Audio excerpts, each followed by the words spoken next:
আল্লামা দেলোয়ার হোসেন সাইদি হুজুরের একটা কথাই মনে পড়ে যায়, বিড়ালের মতো 500 বছর বেঁচে না থেকেই সিংহের মতো তুমি 1 ঘন্টা বাঁচতে চেষ্টা করো। পৃথিবীতে 57টি মুসলিম রাষ্ট্র থাকার সত্ত্বেও 56টি কাপুরুষ, আর একটি হচ্ছে বীরপুরুষ, সেটা হচ্ছে আয়াতুল্লাহ খামেনির ইরান।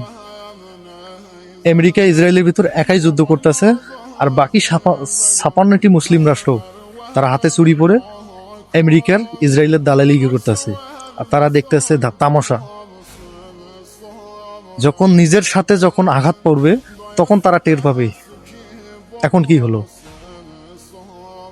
আর একটা কথা আছে, ইরানের আয়াতুল্লাহ খামেনির মৃত্যুতে ওয়াল বিশ্বের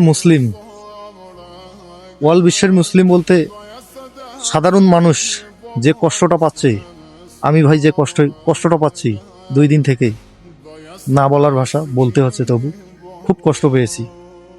এইরকম নেতা 37 বছর নেতৃত্ব দিয়ে পশ্চিমাদের কাছে কখনো মাথা নত করে নেই, একে বলে মুসলিম লিডার, আর বাকিরা হচ্ছে কাপুরুষ।